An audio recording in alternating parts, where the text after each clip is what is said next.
it's not just another border flare-up.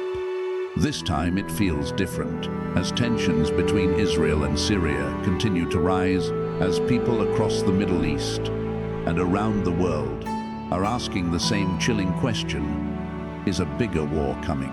What we're seeing today isn't just random airstrikes or isolated drone attacks, as we're watching two long-time enemies slowly drift towards something far more dangerous.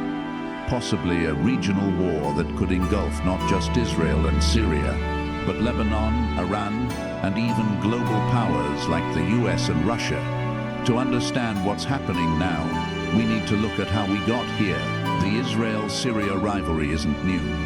It stretches back to the very creation of the State of Israel in 1948, as Syria was one of several Arab nations that rejected Israel's founding and went to war to prevent it. That war ended in Israel's favor, and over the decades, as the two countries would face off in multiple major wars, including in 1967 and 1973, and countless skirmishes along their shared borders. The most strategically sensitive area between them has always been the Golan Heights, a rocky plateau captured by Israel during the Six-Day War of 1967. As from the Golan, Israel can see deep into Syrian territory, and for Syria, the loss of that land has remained a national humiliation. In 1981, Israel officially annexed the Golan Heights, a move not recognized by most of the world, and certainly not by Syria. Ever since, this piece of land has symbolized the unresolved tension between the two countries. But in recent years, that tension has evolved. Syria has been devastated by over a decade of civil war. Bashar al-Assad's regime survived, thanks largely to support from Iran and Russia. But the country has been fractured, politically, economically, and militarily. That vacuum has been filled with foreign forces, as most notably Iran and its proxy Hezbollah, who have expanded their influence across southern and western Syria, and that's exactly what Israel fears most. Not Assad, but Iran. For Israeli leaders, Iran's growing military footprint in Syria is an existential threat. Iranian troops, Hezbollah fighters, and weapons convoys operate dangerously close to the Israeli border. And over the last few years, Israel has responded with force, conducting hundreds of airstrikes on Iranian and Hezbollah targets inside Syrian territory. These attacks have destroyed weapons shipments, command centers, missile depots, and even airports. While Israel rarely confirms its operations publicly, its intent is clear, as prevent Iran from entrenching itself in Syria and stop Hezbollah from acquiring advanced weapons. Syria and Iran have condemned these strikes, as accusing Israel of violating sovereignty and committing acts of aggression. But now Syria is starting to push back, with its military slowly regaining capacity, and with continued backing from Iran and Russia. Syria has begun upgrading its air defense systems and firing back at Israeli aircraft. There have been several incidents in recent months where Syrian missiles have crossed into Israeli airspace. Tensions are rising, and the rules of the game are changing. The danger here isn't just another Israeli airstrike or a Syrian anti-aircraft missile. The real danger is miscalculation, a mistake that spirals into escalation. What happens if Israel accidentally kills Russian advisors in Syria? Or if a Syrian missile hits a civilian target in northern Israel? What if Hezbollah launches rockets from Lebanon in response? Suddenly, a series of small steps could turn into a regional war. Hezbollah is a major part of this story. Based in Lebanon but deeply embedded in Syria, Hezbollah has thousands of well-trained fighters and an estimated arsenal of over 150,000 rockets aimed at Israel. If a war breaks out between Israel and Syria, Hezbollah is almost certain to get involved, opening a second front in the north. That's a nightmare scenario for Israeli military planners. And in response, Israel has said it would launch a massive, possibly unprecedented, military campaign that would target not just Hezbollah positions, but Lebanon's infrastructure. The ripple effects would be catastrophic. Lebanon's economy is already in free fall. A new war could collapse what's left of its would be displaced, civilian casualties would be high, and the region would be plunged into chaos once again.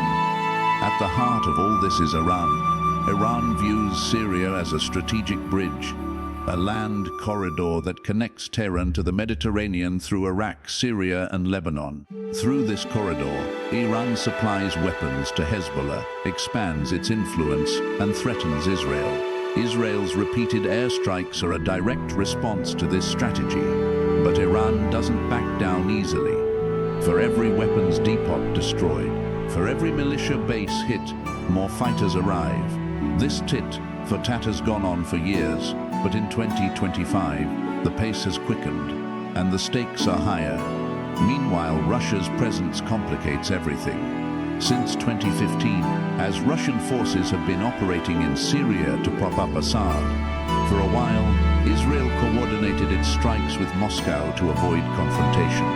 But since Russia's war in Ukraine, that coordination has frayed. Russia has deployed advanced S-300 and possibly S-400 air defense systems in Syria.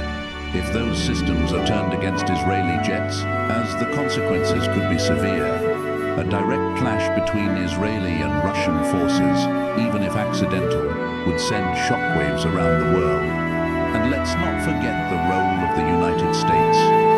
America has long been Israel's closest ally, and it still maintains a limited presence in eastern Syria, while the US hasn't taken a direct role in Israel's Syria campaign. It keeps a close eye on developments. If war breaks out, Washington could be forced to respond, especially if American troops are threatened, or if Iran becomes directly involved. US military bases in the region, in Iraq, Kuwait, and the Gulf, could quickly become targets. The international community is watching with growing alarm, but so far, no one has stepped in to de-escalate. The United Nations passes resolutions, European leaders issue statements, but on the ground, nothing changes. Each week brings more strikes, more threats, and more warnings. It's a dangerous cycle, and it's accelerating. For civilians in both Israel and Syria, the fear is real. In northern Israel, residents live with the constant sound of jets overhead, the distant echo of missile interceptions, as in the knowledge that the next siren could signal something much worse. In Syria, people have suffered from years of war, displacement, as are now a new threat from the skies, even in areas far from the Israeli border, as the fear of being caught in a strike or trapped in another war is very real. This situation isn't just about borders or ideology anymore. It's about a regional power struggle between Iran and Israel. It's about the survival of regimes, the influence of superpowers, and the use of new technologies like drones and cyber warfare. It's about what happens when too many actors with too many weapons operate in the same narrow space, all convinced they're acting in self-defense. So is a bigger war coming? All the ingredients are there. The history, the hostilities, the weapons, and the proxies. One wrong move as one deadly miscalculation. And what's now a simmering shadow war could erupt into something much more devastating. The world has seen 2006, 1982, 1973. But this time, the consequences could be far worse. Because this time, the region is even more fragile. The alliance is more tangled, and the technology more destructive. If cooler heads don't prevail soon, as we may not be asking if a war is coming, but how big it will be, and how long it will last.